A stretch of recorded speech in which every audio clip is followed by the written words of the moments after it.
प्रज्ञा Loiwal. ABP news की चुनाव यात्रा लेकर हम हाजिर हो गए हैं पावन भूमि चित्रकूट में। वो चित्रकूट जो जुड़ता है भगवान राम से, वो चित्रकूट जो जुड़ता है रामायण के काल से।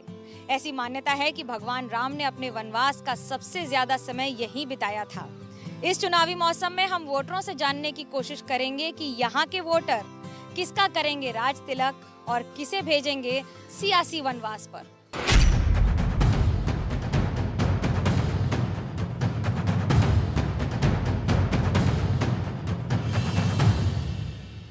चित्रकूट के घाट पर भई संतन की भीड़, तुलसीदास चंदन घिसे तिलक करे रघुबीर।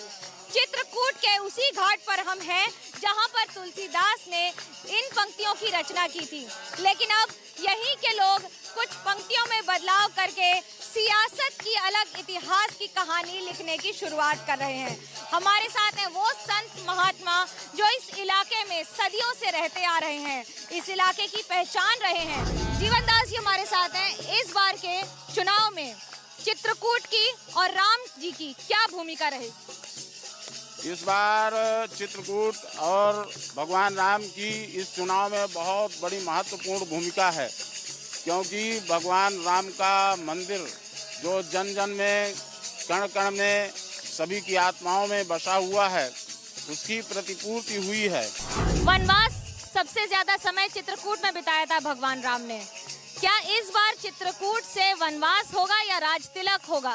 अब की बार जी बड़े भारी मतों से विजय दिलाएगी, क्योंकि 800 वर्ष के बाद कोई हिंदू राज आया है, नरेंद्र मोदी और योगी, इसलिए बड़े भारी मतों से उनकी विजय होगी भारतीय जनता पार्टी। जनता के सामने जिस प्रकार उन्होंने वादा किया था वो साकार किया उन्होंने राम मंदिर के रूप में। अयोध्या में तो भव्य दिव्य रूप हो रहा है, लेकिन जिस समय अभी आप चित्रकूट में हैं तो चित्रकूट में अभी वो रूप नहीं देखने के लिए मिल रहा।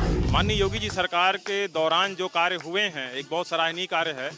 जैसे यहाँ पे रोड के लिए और विद्युत व्यवस्था, अन्य सारी व्यवस्थाएं अब सुचारू रूप से आ रही हैं। चित्रकूट में वनवास हो या फिर यहीं से होने वाला राज तिलक, बुंदेलखंड की बात हो या फिर बुंदेलखंड एक्सप्रेसवे की बात, रास्ते कर्म से ही जाते हैं। लेकिन पार्टी और लोग भी ये जानते हैं कि कर्म के साथ धर्म का तड़का लग जाने से राजनीति के आयाम बदल जाते हैं।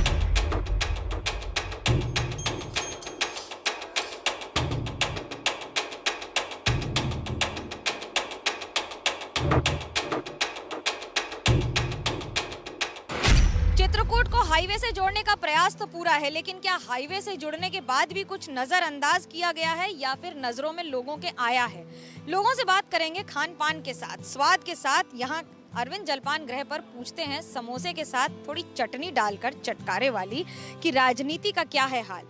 समोसे से भैया बन रहे हैं, लेकिन ये बताइए कि राजनीति में किसका किसका क्या है हाल और क्या है इस बार आप लोगों के मुद्दे?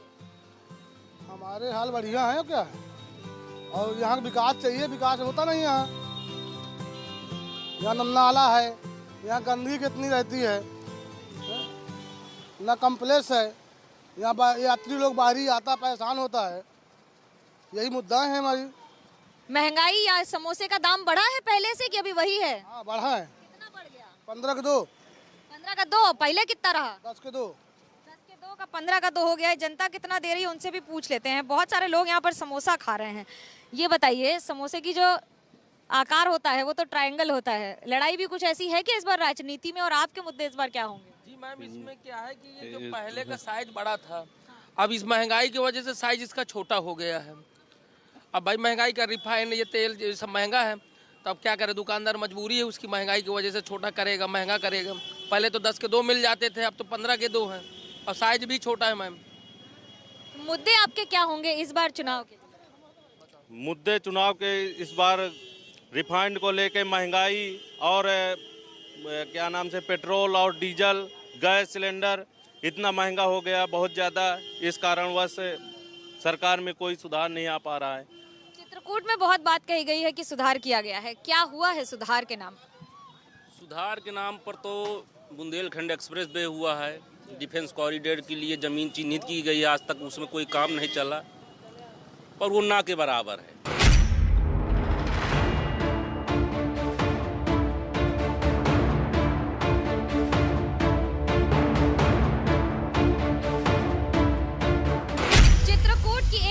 खासियत है यहाँ के लकड़ी के खिलौने। इन लकड़ी के खिलौनों को छोटे छोटे कारखानों में, घरों में बनाया जाता है। ऐसे करीब 1000 से ज्यादा परिवार हैं जो इस पर पूरी तरह से निर्भर हैं और अभी से नहीं, कई पुश्तों से यही काम करते आ रहे हैं।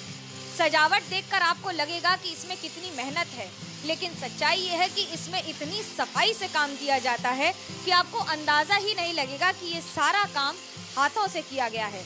एक एक खिलौना बनाने में एक एक दिन निकल जाता है, लेकिन यह सफाई की ही कीमत है। पूछते हैं यहीं के कारीगर और उन लोगों से जिन्हें कई अवार्ड भी मिले हैं। बाहर की बात करें तो क्या विदेशों में ये खिलौने चीन को, चाइना को टक्कर दे पाते हैं? बिल्कुल बिल्कुल, अभी तो नहीं, लेकिन कुछ दिनों बाद है। जैसे हमारे पास CFC के लिए हमें सरकार ने कहा है, तो गवर्नमेंट हमको बहुत मदद कर रहे है, तो हमें हमारे अंदर भी उत्साह हुआ। हम लोग क्या, मैं पढ़ा लिखा लड़का था, मैं जॉब करता था, लेकिन मैंने जब देखा कि इसमें कुछ किया जा सकता है, मैंने जॉब छोड़ करके इसमें आ गया।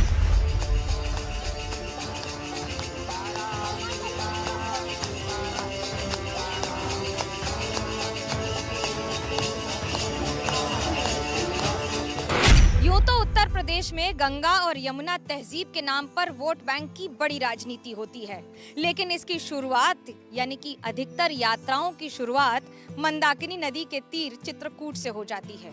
समाजवादी पार्टी के अखिलेश यादव हों या फिर कांग्रेस से प्रियंका गांधी या फिर खुद योगी आदित्यनाथ, हर दल का नेता यहाँ आता है, भगवान राम के चरणों में अपना मस्तक झुकाकर अपनी वोट बैंक की राजनीति की एक और शुरुआत कर जाता है।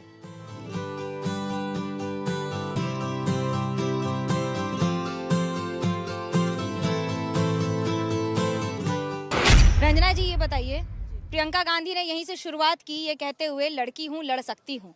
चित्रकूट की याद क्या थोड़ा देर में आई? नहीं भाई, चित्रकूट की याद देखिए, चित्रकूट ये भगवान श्री रामचंद्र की तपोभूमि है। इसकी याद हमेशा सब लोगों के दिल में रहती है। भगवान श्री रामचंद्र जी सबके हैं। यही तो आपसे पूछना चाहते हैं कि इतने वर्षों तक बीजेपी का आरोप है कि परिक्रमा करने गांधी परिवार से कोई नहीं आया चित्रकूट। ये पहला मौका है जब हुआ है, देर हुई है क्या? कोई देर नहीं है, बुंदेलखंड की ये शुरुआत है और इसके पूर्व भी हमारे आदरणीय प्रियंका गांधी जी और माननीय हमारे नेता राहुल गांधी जी हमेशा आए हैं, भगवान कामतानाथ के दर्शन किए हैं। कौन से 3 मुद्दे होंगे जिसको लेकर कांग्रेस इस बार चुनावी मैदान में उतरेगी? देखिए, ये जो वर्तमान की सरकार है, ये जो सरकार है, ये कहती है बेटी बचाओ बेटी पढ़ाओ, लेकिन ये नारे तो बड़े बड़े दे देती है, लेकिन उसमें खरा नहीं उतरती है।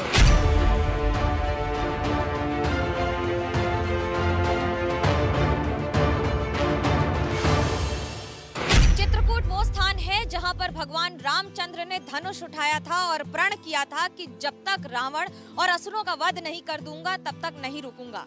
और यही वो स्थान है जहां पर आकर हर राजनीतिक दल ये संकल्प करता है कि जब तक जीत हासिल नहीं होगी तब तक रुकेंगे नहीं, थमेंगे नहीं।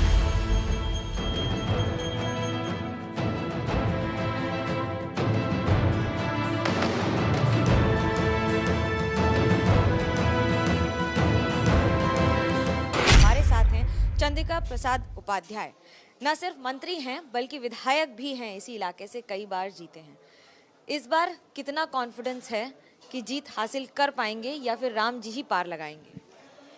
राम जी तो निश्चित पार लगाएंगे, लेकिन जीत का पूरा विश्वास है, क्योंकि हमारा जो क्षेत्र है इसमें पहले बहुत काम नहीं हुआ था। इधर माननीय मुख्यमंत्री जी के स्वयं के अपने प्रयास से और चित्रकूट में उनकी आस्था के कारण उन्होंने बहुत काम यहाँ पर किया है। क्या इस बार बुंदेलखंड के इलाके पर ही भरोसा है, क्योंकि बाकी इलाकों में बहुत अच्छा परफॉर्मेंस, या ये कहें कि कॉन्फिडेंस कितना है उन सब? पूरा विश्वास है कि इस बार भी जैसा परफॉर्मेंस पिछली बार रहा है उतना ही रहेगा, इसमें कोई कमी नहीं होगी, क्योंकि काम इतना ज़्यादा हुआ। और यहाँ जो सबसे बड़ी समस्या थी 10 उन्मूलन, यहाँ डाकू बहुत बड़ी तादाद में थे और डाकू को एकदम सफाया कर दिया है। समाजवादी पार्टी का कहना है कि डाकुओं की जरूरत नहीं, बीजेपी ने ही लूट मचा रखी है। अब चूंकि समाजवादी पार्टी की ही ज़्यादातर समर्थक थे डाकू, इसलिए उनको तकलीफ है। बाकी बीजेपी ने कोई लूट नहीं मचाई, इस सरकार में एक भी घोटाला नहीं हुआ। तो की कमी हो जाती है जो बार बार राम जी को ले आते हैं। राम जी तो सबके हैं और राम जी को जब हम लोगों के अलावा और कोई लाता भी नहीं है, चित्रकूट न सिर्फ एक आस्था का शहर है, बल्कि एक ऐसा शहर है जो अपने प्राचीनतम अंदाज में अब नवीनीकरण का स्वरूप ले रहा है। भले ही यहाँ पर रंगीन दीवारें दिख रही हों, बहुत सारी चीजें बदल दी गई हों, घाटों पर तस्वीर थोड़ी बदली बदली नजर आ रही हो और एक्सप्रेसवे के नाम पर विकास का तमगा भी मिल गया हो, लेकिन इस शहर को हमेशा अपने अंदाज में, भगवान राम की नगरी के अंदाज में ही जाना गया है। दिलचस्प होगा देखना कि यहाँ का वोटर इस बार भगवान राम के नाम पर जाता है या फिर विकास के अंदाज में कहीं और आगे बढ़ जाता है। कैमरा पर्सन सूरज पांडे के साथ मनोज्ञा लोईवाल, चित्रकूट, एबीपी न्यूज।